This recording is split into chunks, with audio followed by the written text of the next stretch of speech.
You were so fat. I'm worried about the baby. Kathy, I didn't gain that much weight. Take a good look in the mirror. You're so fat and ugly.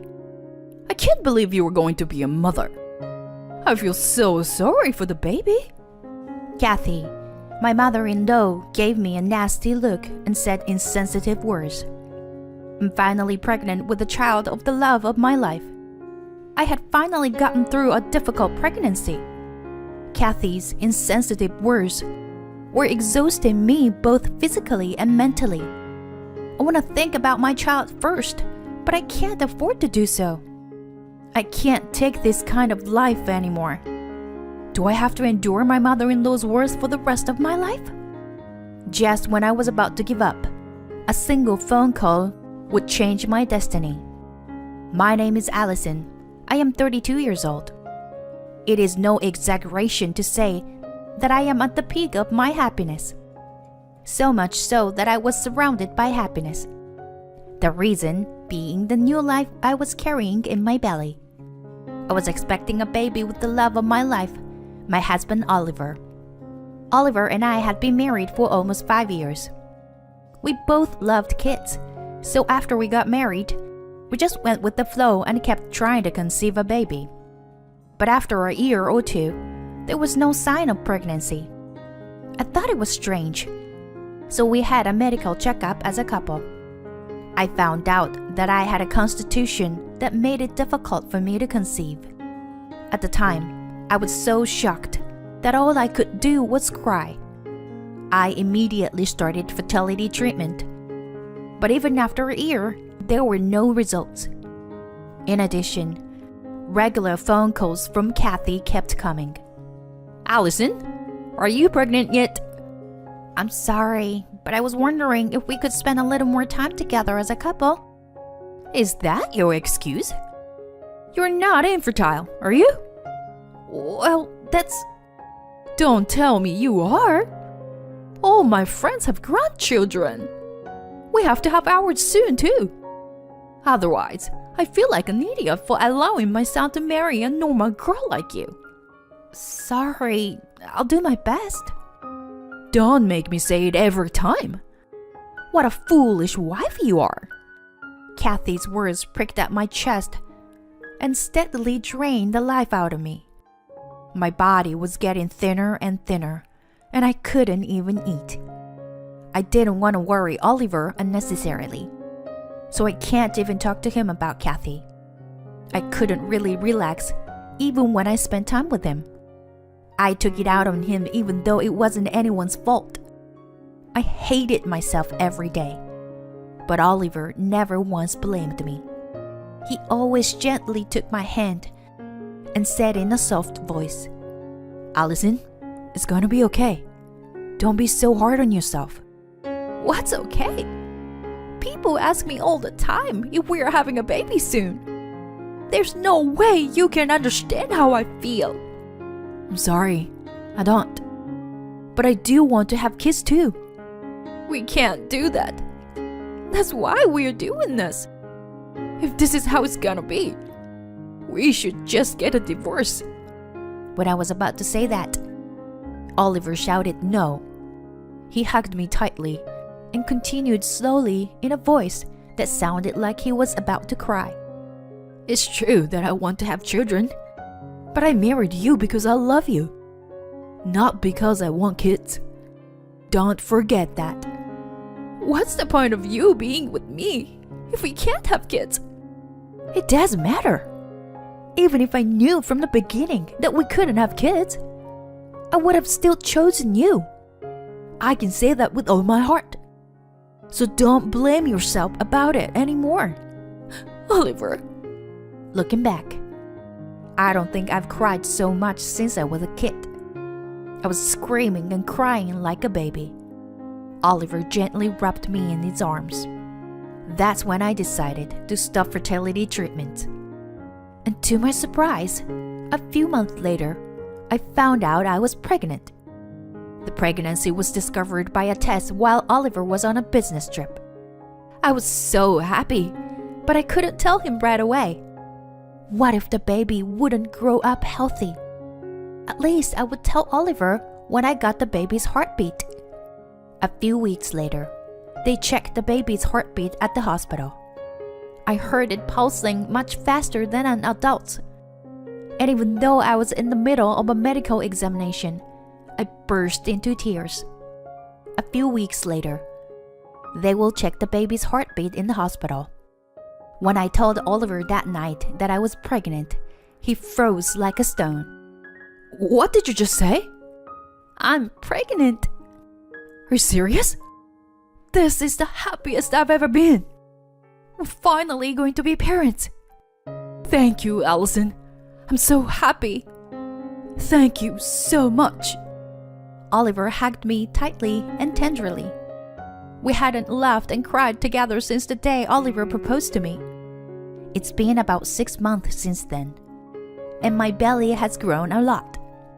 Then one day, Oliver came home from work and murmured a quieter voice than usual. I'm home. I asked him what was wrong.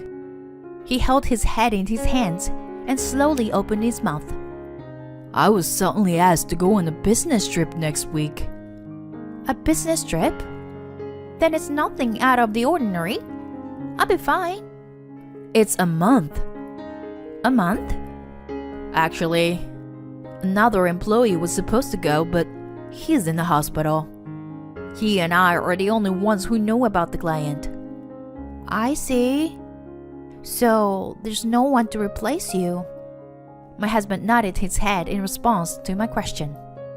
My due date is the month after next. That's probably why he's anxious about the month-long business trip. My husband is usually a little overprotective. He must feel uncomfortable leaving me home alone during the last month of pregnancy. To be honest, I'm not entirely free from anxiety myself. But all I can do now is give him a good send-off. With a pat on the back, I cheerfully said, Oliver, you're pathetic. I'll be fine. Go on a business trip for the sake of the company. Well, what if anything happened to you while I'm gone? I'll be fine. I'm going to my parents' house for a home birth in the middle of next month anyway. That's less than a month away. That's true, but I'll have my phone with me in case something happens, and I'll call you as soon as I can. Don't worry, okay? I try my best to convince him, but his expression doesn't clear. I could feel how worried he was about me. I can't keep relying on him. For the sake of our unborn child, now is the time for both of us to hang in there. It's okay, Oliver. And if things get really bad, I'll call an ambulance. But we'll hang in there together, okay? We're about to meet our baby. Don't dwell on it so much. You're right. I'll go on a business trip. Yeah. And so, Oliver left the next week for a month-long business trip. I'd be lying if I said I didn't miss him, but I can't say that. I have to do my best for a while starting today. Just as I started cleaning the house with such enthusiasm, the doorbell rang. Watching my step, I slowly made my way to the front door. I opened the door thinking, what if it's a heavy package? There stood my mother-in-law.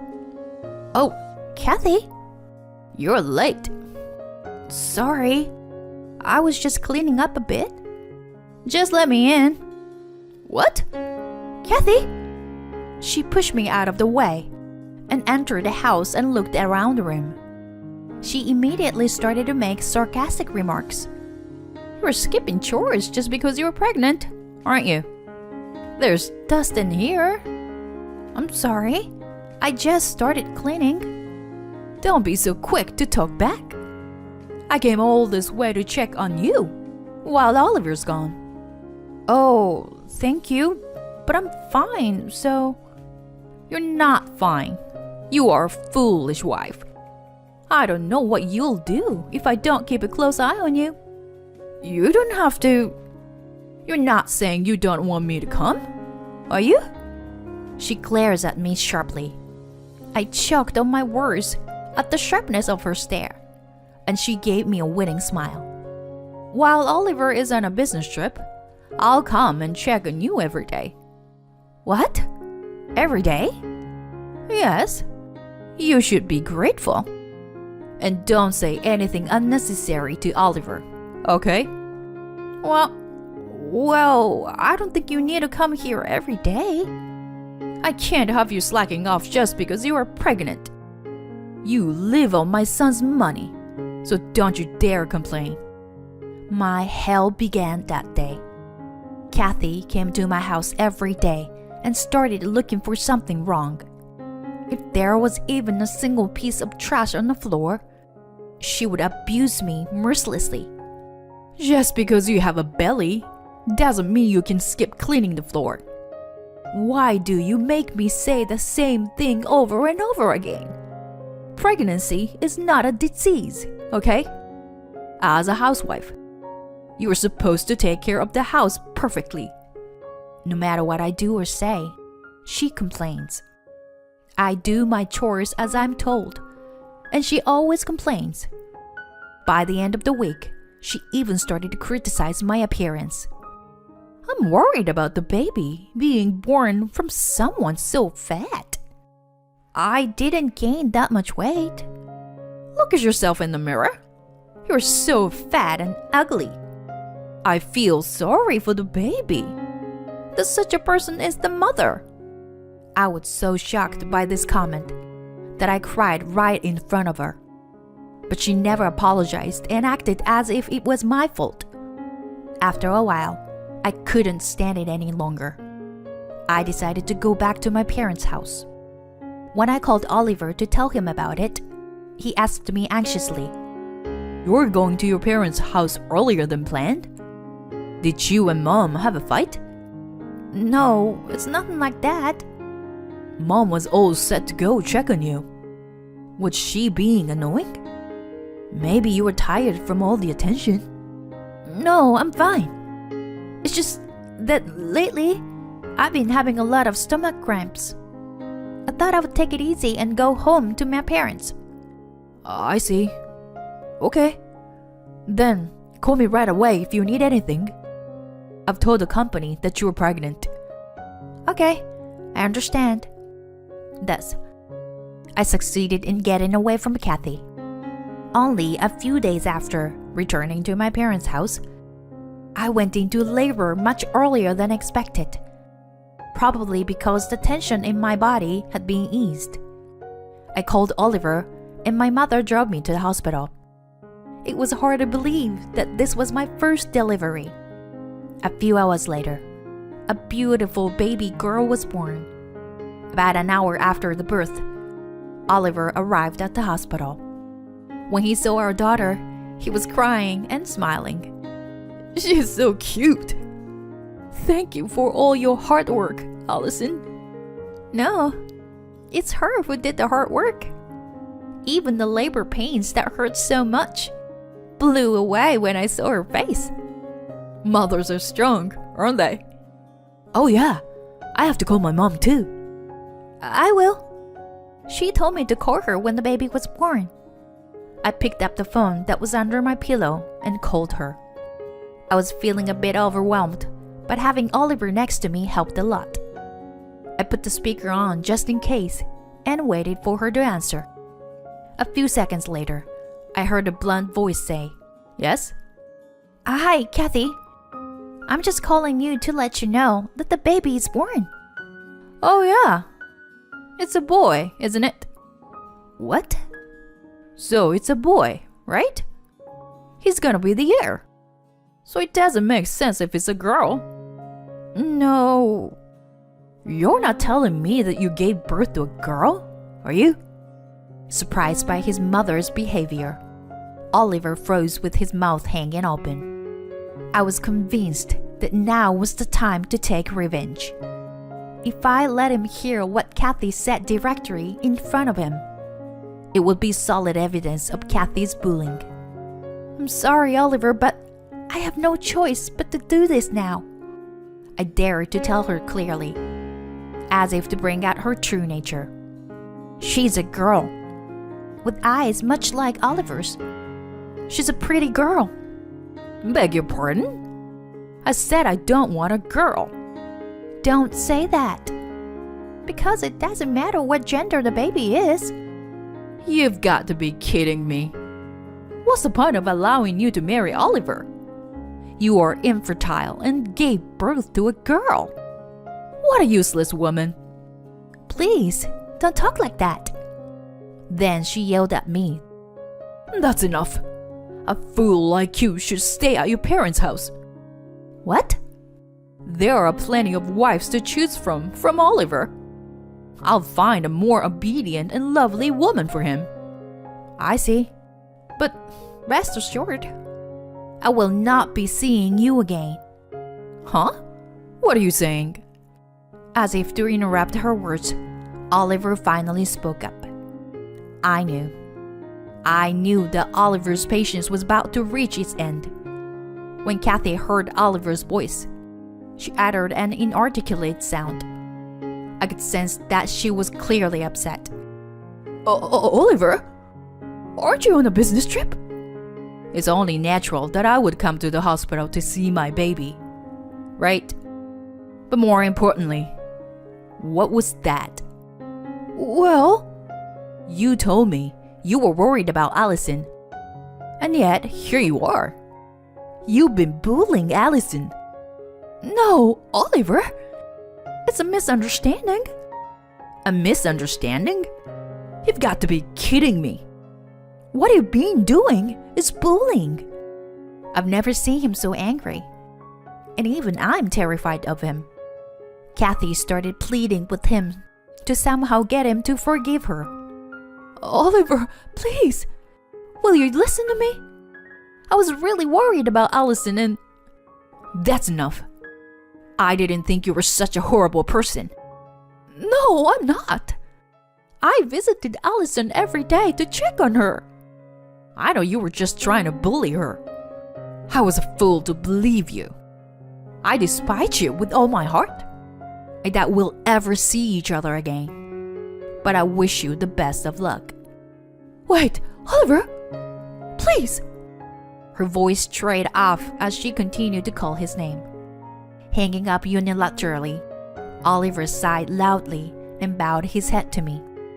Allison, I'm so sorry. I didn't know this was happening. It's Mom's fault that you had to go to your parents' house earlier than planned. I'm sorry I didn't tell you the truth. I didn't want to worry you and wasn't sure if you would believe me. What are you talking about? Of course I would believe you. Oliver, the tears I had been trying to hold back began to well up. I couldn't hold back my tears, and Oliver gently stroked my head. After I was discharged from the hospital, we decided to move. While I was in the hospital, Oliver finished packing. Of course, we didn't tell Kathy where we were going to live. When Oliver told his father about the incident, he was furious. His father told Kathy that he was divorcing her and kicking her out of the house. Since then, I haven't been in touch with Kathy. Oliver has been receiving messages from her on a regular basis, but he has not responded to any of them. No one knows where she is or what she is doing. As for us, we're both struggling to raise our child in our new home. It's all new and confusing, but life with our daughter, who we finally got to meet, is sparkling every day. There will be many obstacles to overcome in the future, but with the family I love, I am sure we can overcome any obstacle that comes our way. I will continue to cherish each day every day, never forgetting my gratitude to my family.